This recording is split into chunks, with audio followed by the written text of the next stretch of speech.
Ang paglalakad. Ang paglalakad ay nakabubuti sa kalusugan. Sa bawat hakbang, may kahihinatnan. Ang paglalakad.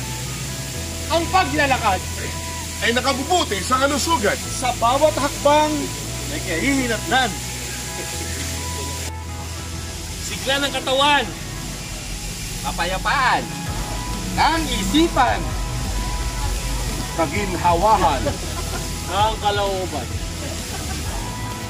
kabuuang kalusugan. Mahirap man sa simula, Madali na pag nakasanayan, Oras sa paglakad. paglaanan at huwag paminayangan. Tawagin. Pamilya at mga kaibigan. Kaya kung tama-tama. Pakiramdam ay gagaan. Halina! Halina! Kayo na ay sumama. Tara na. Tayo na! Lakad na! Baka. Lakad na! Mga